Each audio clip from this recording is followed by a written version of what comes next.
venus de tous les univers, venus de Créteil. Ah non.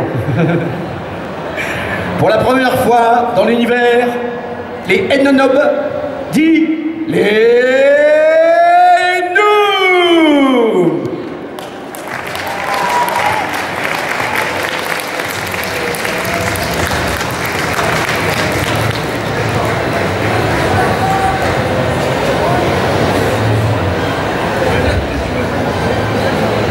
Bonjour tout le monde. Bonjour tout le monde. Bonjour tout le monde. Alors faudra être super indulgent avec nous, car nous sommes dimanche matin, et hier soir il y en a qui ont prolongé la journée jusqu'à très très tard. Voilà. Ou très très tôt, c'est selon. On est dimanche matin, midi passé. Ouais. Mais c'est pour ça qu'on est là, parce qu'on est frais. Donc voilà, alors c'est la deuxième conférence du Paris Manga. Hier, on était accompagné de la Flanders Company, du coup, ils ont pu faire un point sur l'actualité. Là, ça va être un petit peu plus centré sur nous, donc n'hésitez pas, on va faire un point actu. Vous pourrez nous poser toutes les questions que vous voulez. N'hésitez pas à nous interrompre, à nous jeter des micros. Quoi ? Ok, c'était hors sujet, c'est contre-productif ce que tu dis. Mon pote. Voilà, donc par contre on commence Mathieu, parce qu'il y a quand même pas mal d'actu là. Ouais, alors je pense que vu que la conférence est assez courte, c'est une demi-heure, on va peut-être même commencer directement avec les questions-réponses. Au moins on va s'adapter à vos demandes et on va présenter l'actu que vous voulez demander. Donc on peut de suite se lancer dans les questions. Donc s'il y en a déjà qui ont des questions, vous pouvez lever la main. Voilà, si vous ne posez pas de questions, c'est nous qui parlerons. Donc franchement, il vaut mieux poser des questions.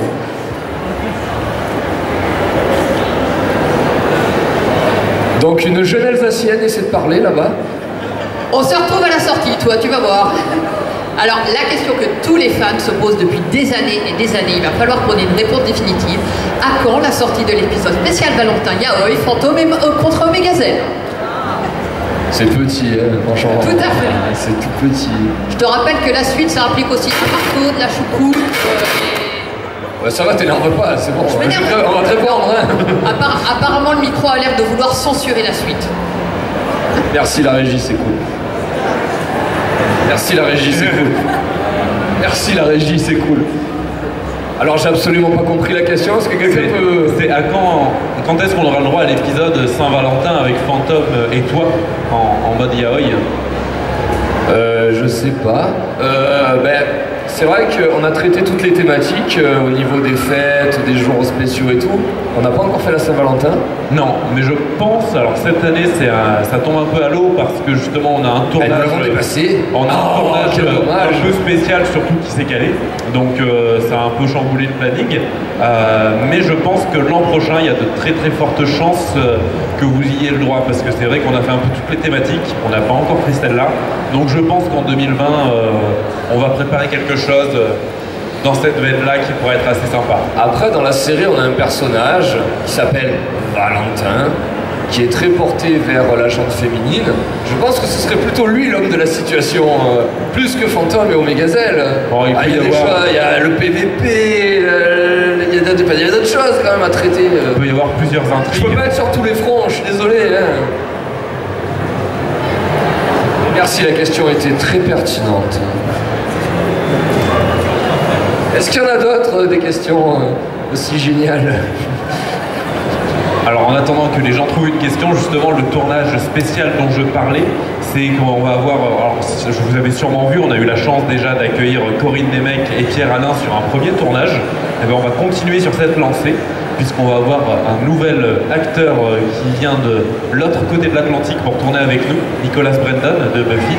Et on aura à nouveau Pierre Alain qui sera là, en plus qui sera là en avance pour pouvoir un peu nous coacher, nous faire une petite masterclass d'acting pour pouvoir nous améliorer parce qu'on est des noobs et faire en sorte qu'on fasse un beau tournage. Mais en tout cas encore merci de venir parce que franchement c'est génial que tu te rendes disponible aussi bien pour tourner que nous apprendre à être meilleur en acting. Bon, en tout cas, d'abord, je te remercie. Non, d'abord, je l'ai déjà dit hier, moi je suis super content de faire partie maintenant de la famille Noob. Ceux qui me connaissent se disent, tiens, il joue un méchant. Mais c'est bien, j'adore ce genre de personnage. Pour ceux qui ont vu les épisodes Master Pong, qui est un gros enfoiré, on peut le dire quand même. Hein. Tout à fait, voilà. Je confirme. Donc on a tourné avec Corinne Nemec, c'était vraiment une super expérience et avec vous c'était absolument génial. Dans le bon esprit encore une fois.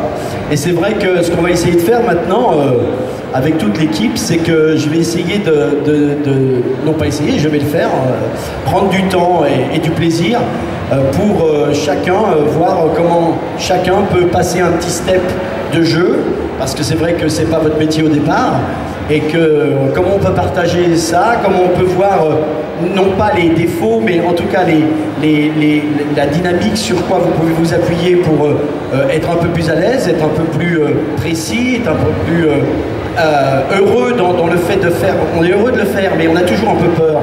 Donc l'idée c'est de partager avec vous des petits trucs, des petites techniques, et puis de vous aider, et puis d'être au cœur du truc, quoi. Et voilà, donc moi je suis super fier, je sais que c'est aussi, on va tourner dans cet épisode encore en anglais-français, c'est ça? Tout à fait, oui, on adapte pour pas embêter trop les... Voilà. Parce que nous parler anglais, déjà ça sera un carnage, puis on va pas imposer à ce pauvre Nicolas d'apprendre tout un script en français. Tout à fait, ouais. Mais c'est quand même pour dire, ceux qui ont vu l'épisode, c'est pas évident, parce que toutes les répliques que j'avais avec Corinne, c'était, il fallait que je comprends un peu l'anglais quand même, mais... je devais jouer sur son anglais à lui, donc c'était assez étrange. Et puis Corinne ne parle pas un mot français.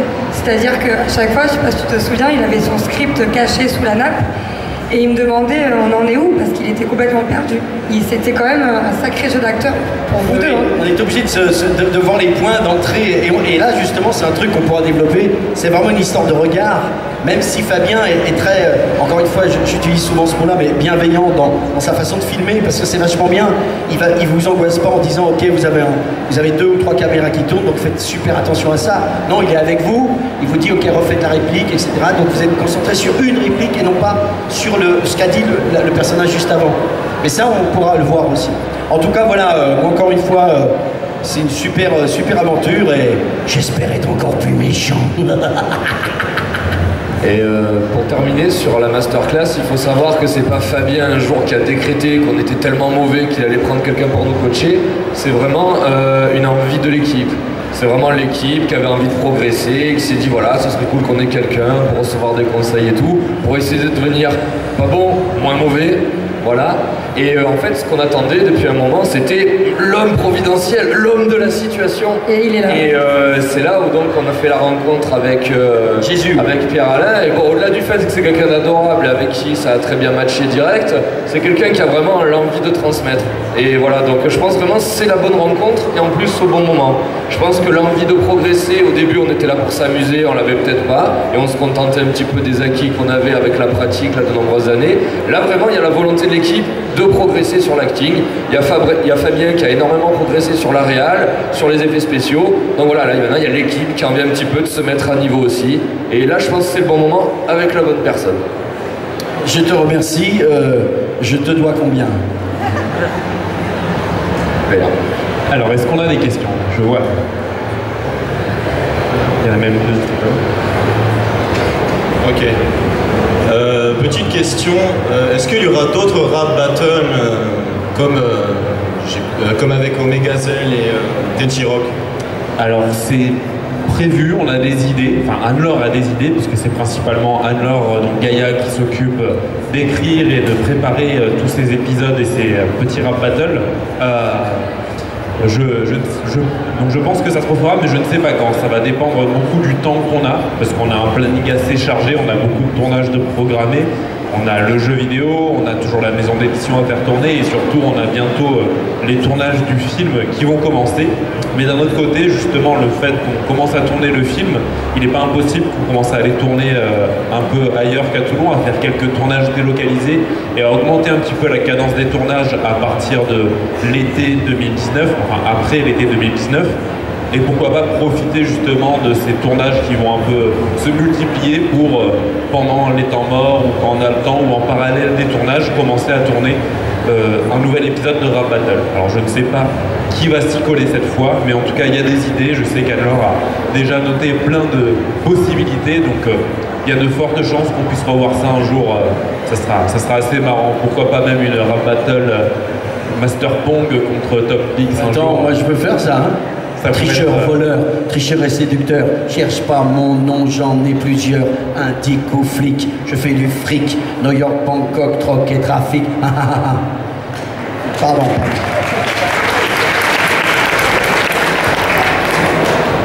J'ai gagné?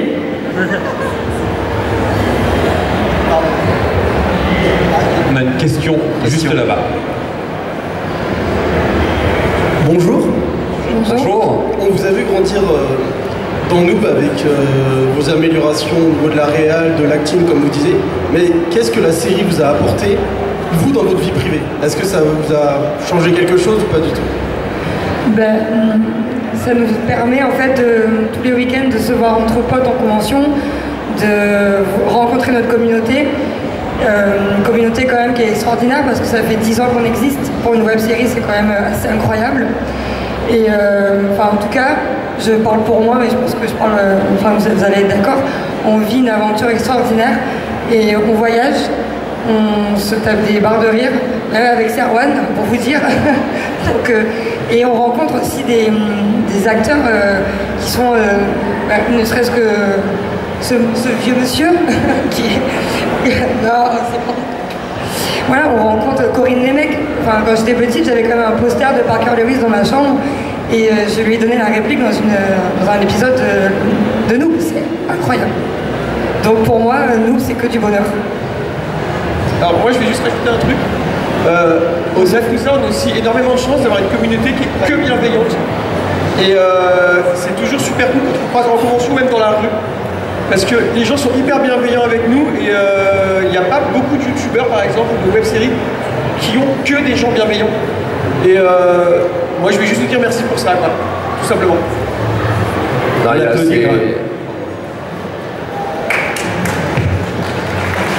Merci. Non mais il y a énormément de belles rencontres. Enfin moi personnellement en plus j'en ai eu au niveau professionnel. Je veux dire le boulot que j'ai actuellement, c'est, j'ai été approché par rapport à l'expérience que j'ai vécue avec Olydri. Donc voilà, c'est des belles rencontres vraiment dans tous les domaines.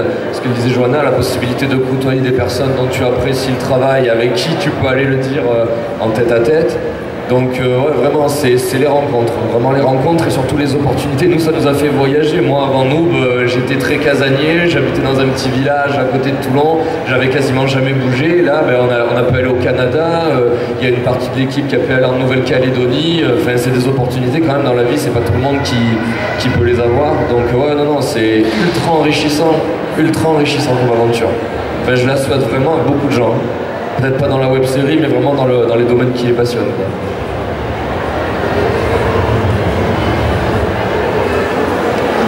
On a une question là-bas.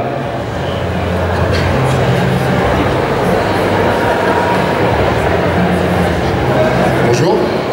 Bonjour. J'avais une question. En fait, je voulais savoir qui arrive à vivre de nous. Juste là. Alors moi j'ai la chance grâce à Noob d'avoir un travail qui est très lié à Noob, puisqu'en fait je m'occupe de beaucoup de choses chez Olydri, notamment déjà de l'événementiel, de préparer les salons, d'être en contact avec les organisateurs. Je m'occupe aussi beaucoup avec la maison d'édition de tout ce qui est relation avec les fournisseurs, la préparation des impressions, l'administratif en général. Donc c'est des choses dont on a besoin pour pouvoir créer et faire tout ce qu'on fait aujourd'hui, et j'ai la chance de pouvoir vivre de ça directement. Après, il y en a aussi beaucoup qui ont pu avoir cette chance d'avoir des opportunités professionnelles indirectement grâce à nous. Je pense par exemple à Julien qui a eu notamment au début le travail avec Olydri, qui a débloqué des contacts et des opportunités professionnelles grâce au réseau de nous justement. Alors il y a moi, mais on peut également citer Sparadra qui actuellement bosse en tant qu'animateur directement lié à l'événementiel, un réseau qui s'est créé grâce à sa participation dans Noob. Arteon, il y a quelques années, a été approché par la structure Eclipsia pour du streaming par rapport à sa communauté de Noob. Donc de vivre directement peut-être pas, mais d'avoir des opportunités grâce à nous, bah oui, il y en a plusieurs qui en ont profité dans les Et jours. on peut faire aussi vivre plusieurs auteurs, je pense notamment à Philippe et Florence qui sont au dessin et à la couleur de la BD Noob, de la BD du blog de Gaïa, de la BD Néogicia, et donc forcément à Fabien et à Laure qui participent aussi à ces projets. Parce que oui, avant tout, on fait vivre beaucoup d'auteurs, vu qu'on est dans un domaine créatif, artistique. On fait surtout vivre des auteurs avant de faire vivre d'autres profils de personnes comme le mien, où c'est plus dans l'administratif. Mais voilà, c'est des opportunités indirectes ou directes qui ont permis quand même à beaucoup de monde dans l'équipe d'avoir des opportunités professionnelles ou même des expériences ponctuelles qui ont pu leur apporter des choses très très intéressantes dans leur parcours.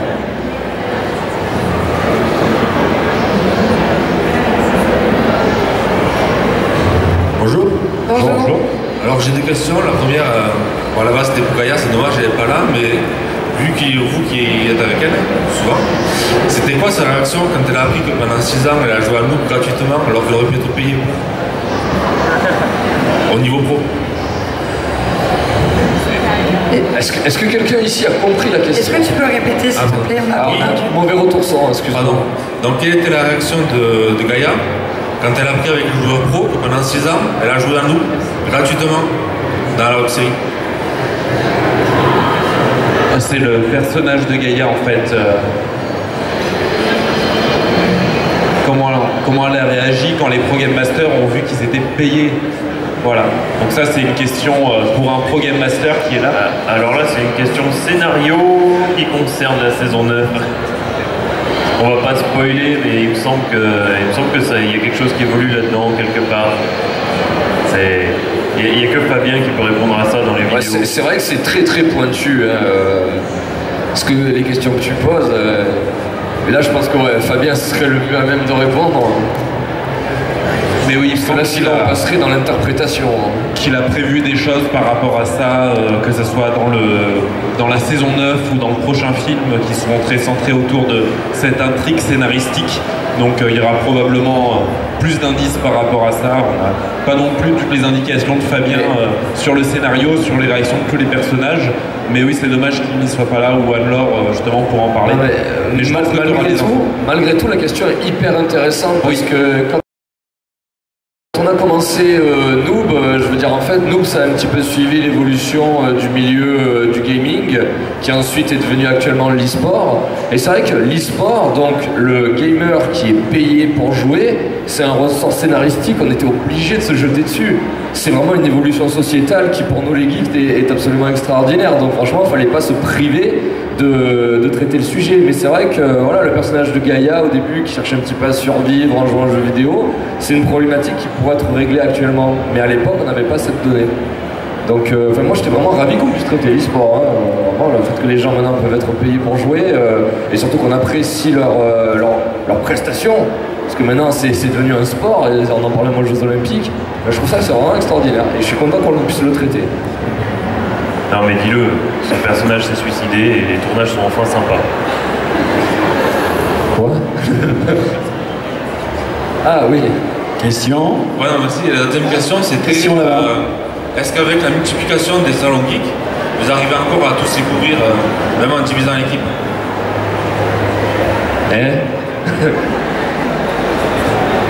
Des événements? Alors c'est vrai qu'on en fait beaucoup. Là par exemple, ce week-end, on est sur 2 salons en même temps, puisqu'une partie de l'équipe est en Suisse à Japan Impact. La semaine prochaine, c'est pareil, on sera sur 2 salons en même temps. En fait, le gros avantage qu'on a, c'est qu'on est hyper nombreux. On est une équipe d'une vingtaine de personnes, presque 30, qui sont pratiquement récurrents. On voit régulièrement dans toutes les saisons, ce qui fait qu'on a la chance de pouvoir faire plein de salons en même temps. Je crois que notre record, c'était 3 salons, plus un salon BD en même temps avec l'équipe édition, donc c'était 4 sur un week-end. C'est vraiment notre record, on n'a pas fait mieux pour le moment. Mais c'est vrai que ça demande beaucoup de temps, parce qu'il faut voir qu'il y a certains week-ends où on a les conventions, il y a certains week-ends où on a les tournages. À côté de ça, la majorité des personnes de l'équipe ont une vie professionnelle et personnelle qui font qu'ils ne peuvent pas tout le temps se libérer. Donc c'est beaucoup de calculs, de planning, voir quand, qui est disponible, quand, etc. Et on essaie aussi de prioriser les tournages parce que c'est assez important. Mais on a toujours eu l'habitude de fonctionner comme ça depuis 10 ans. Donc au final, c'est quelque chose qui est rentré dans les mœurs. On a vraiment l'habitude de travailler comme ça. Et ça n'a pas vraiment changé depuis 10 ans. Et c'est vraiment rentré maintenant dans la routine. On sait que voilà, il faut juste prévoir un petit peu en avance pour pouvoir s'organiser correctement. Alors, est-ce qu'il y a une question? Ouais, il y a une question par ici. Bonjour. Je repense au crossover entre Warzone Project et Noob. Je voulais savoir, comme Noob a lieu dans un jeu, comment les personnages de Warzone Project ont pu se retrouver dans Noob? Alors justement, c'est là la petite subtilité qui est à la fin, et Fabien aime bien ces petites subtilités, c'est qu'on se rend compte qu'en fait, dans le scénario, c'est vraiment un épisode de Noob qui n'a rien à voir avec Warzone, c'est juste que le comics qu'on voit lire justement à la fin, c'est un comics sur Warzone. On fait une petite référence comme ça, dans lequel ont été intégrés des personnages de Noob, parce que c'est comme on peut voir des crossovers, nous, où il peut y avoir plusieurs persos de différents univers qui se croisent. Bah là, dans le monde de Noob, comme Noob et Horizon sont un univers assez populaire, il peut être aussi mis en avant avec d'autres licences, donc avec la licence Warzone qui est imaginée dans ce monde. En fait, c'est un peu du Inception, c'est un peu compliqué, Stéphanie et son imagination, mais en effet, c'était pas directement le monde de Warzone qui vient dans Noob, c'est le monde de Noob qui a pris un peu des idées de Warzone, mais dans le monde de Noob, on ne verra pas forcément les persos de Warzone exister réellement. C'est ça qui est insinué à la fin de l'épisode quand on voit justement que je lis le petit comics. Mais Fabien vous l'expliquerait mieux parce qu'il me l'explique, c'est toujours très compliqué.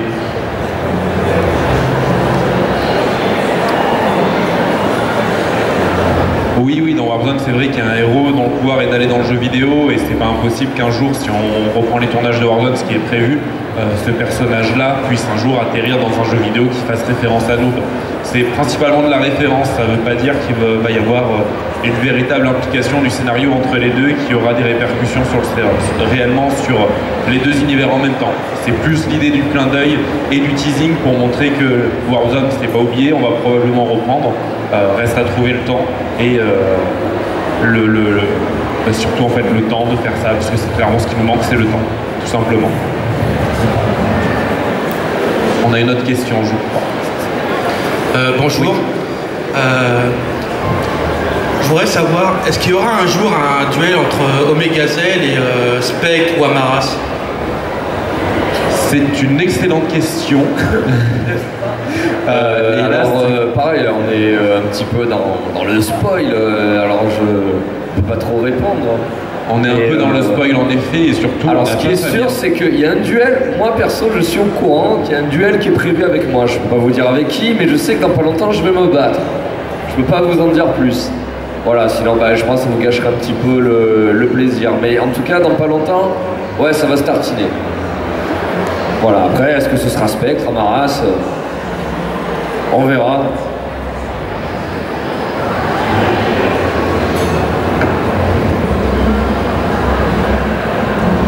Bonjour. Bonjour. Quand est-ce qu'on aura enfin dans la saison 9 le retour de Sparadrap? Parce qu'il a fait très peu d'apparitions. Moi personnellement c'est mon personnage préféré et j'ai hâte de le retrouver.